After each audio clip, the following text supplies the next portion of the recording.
ஓம் சத்குரு சாய்நாதாய நமோ நமக. எனது முதன்மை பேராசான் மதிப்பிற்கினிய ஆதித்ய குருஜி ஐயா அவர்களுக்கு குரு வணக்கம். உலகம் முழுக்க பரவியிருக்கின்ற தமிழ் உறவுகள் அனைவருக்கும் மதுரை ஜோதிடர் சாய் செல்வத்தின் இனிய வணக்கங்கள். வாழ்க பல்லாண்டு. இன்னைக்கு நம்ம பார்க்க போகிற பதிவு சுக்கிரன் செவ்வாய் சேர்ந்தது தோஷமா யோகமா? ஒரு வார்த்தையில் ஜோதிடத்தில் சொல்ல முடியாதுங்க. சுக்கிரன் செவ்வாய் சேர்ந்துட்டாலே அது திருமண தாமதத்தை கொடுக்கும். அதே நேரத்தில் சில நன்மைகளையும் செய்யும், சில தீமைகளையும் செய்யுங்க. அந்த விவரத்தை இதில் நான் தெளிவாக உங்கள்கிட்ட சொல்ல போகிறேன். இவருக்கு இன்னும் திருமணம் ஆகலை. அதுக்கு காரணம் ஒரு கிரக தோஷம் தான் நம்ம சொல்ல முடியாது. சுக்கிரன்கிறது கலத்திர காரகன், அதாவது வாழ்க்கை துணை கொடுக்கக்கூடிய கிரகம். செவ்வாய் சேர்ந்தது தோஷம்தான். இருந்தாலும் மற்ற தோஷங்களும் மற்ற அமைப்புகள் 2ஆம் இடம் இதெல்லாம் பார்த்து தான் நம்ம சொல்லணும். அதுக்கு வேறு வீடியோ போட்டிருக்கேன். இப்போ இதில் சுக்கிரன் செவ்வாய் சேர்ந்ததுனால என்ன நன்மை என்ன தீமை அப்படிங்கிறத பார்ப்போம். அதுக்கு முன்னாடி எனது சேனலை சப்ஸ்கிரைப் பண்ணுங்கள், லைக் பண்ணுங்கள், ஷேர் பண்ணுங்கள். சப்ஸ்கிரைப் பண்ணிங்கன்னா அடுத்தடுத்து உங்களுக்கு வீடியோக்கள் பார்க்கக்கூடிய சூழ்நிலை வரும். அதேமாரி ஷேர் பண்ணும்பொழுது நீங்கள் மட்டுமில்லை, உங்கள் உறவினர்கள் அனைவரும் பார்த்து தெரிஞ்சு கொள்ளலாம். அதன் மூலம் நீங்கள் ஜாதக பலன்களை கேட்டு தெளிவாக அறிந்து கொள்ள ஒரு வாய்ப்பாக இருக்கும். உங்களுக்கு தனிப்பட்ட முறையில் ஜாதக பலன் திருமண அமைப்பில் எந்த ஒரு கேள்வியானாலும் இந்த வாட்ஸ்அப் நம்பருக்கு தொடர்பு கொள்ளுங்கள். தெளிவாக கிரக விளக்கணத்தோடு கட்டண முறையிலே தெளிவாக பலன்களை சொல்கிறேன். இப்போ வீடியோக்குள்ளே போவோம். இந்த ஜாதகர் 8/2/1985 3/15 விடிகாலை ராமேஸ்வரத்தில் பிறந்திருக்காரு. 41 வயசாகுதுங்க. பூரம் 4ஆம் பாதம். சுக்கிரதசை 6 மாதம் 22 நாள் இருக்க பிறந்திருக்காரு. பௌர்ணமி அமைப்பில் இருக்குங்க. சந்திரன் பௌர்ணமி அமைப்பில், பௌர்ணமிக்கு அருகில் தேய்பிரை திருதியில் இருக்குங்க. ஏற்கனவே திருமணம் ஆகாத அமைப்பில் ஒரு வீடியோ போட்டேன். இப்போ நமக்கு சொல்கிறது இந்த சுக்கிரன் செவ்வாய் சேர்ந்தது இவருக்கு என்ன நன்மை அளிக்கிறது, அதே சுக்கிரன் செவ்வாய் சேர்ந்தது என்ன தீமையை கொடுத்தது அப்படிங்கிறத விளக்க போகிறேன். இப்போ பாருங்கள், லக்னம் தனுசு லக்னம். சுக்கிரன் 6ஆம் அதிபதி ஆகிறாருங்க. செவ்வாய் யோகாதிபதி. அப்போ இந்த சுக்கிரன் செவ்வாய் சேர்ந்தது திருமணத்தை தாமதம் பண்ணுறது ஒரு அர்த்தம்.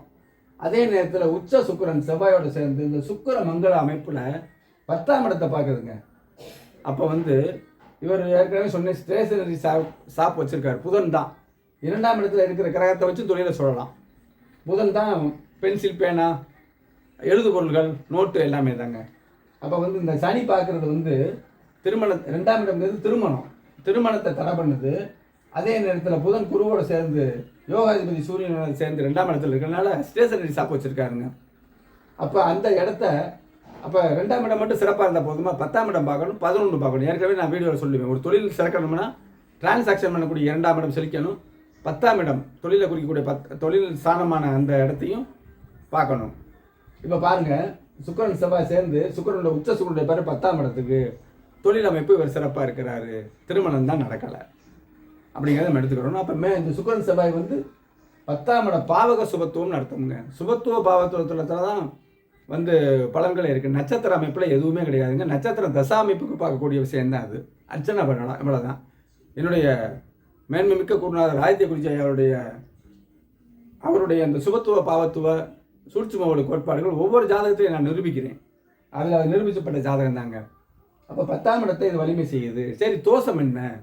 ஒரு கிரகம் தோஷத்தையும் செய்யும், யோகத்தையும் செய்யும். கண்டிப்பாக ஒவ்வொரு ஜாதகத்திலையும் அதை நம்ம உணரணும்.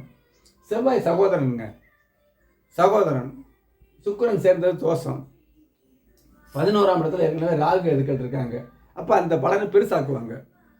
கண்டிப்பான முறையில் மூத்த சகோதரத்தில் ஒருவர் இல்லை, அவர் பிறந்து தவறிட்டார் அப்படிங்கிற அர்த்தத்தை இது தோஷங்கிறது 11ஆம் இடம் மூத்த சகோதரர். ராகு எதுக்கள் இருக்கக்கூடாது. அப்போ அந்த சுக்கிரன் செவ்வாய் சேர்ந்து அவருடைய அந்த சுக்கிரனோடு சேர்ந்த செவ்வாயின் 8ஆம் பார்வை விழுது பாருங்க. அப்போ 11ஆம் இடம்.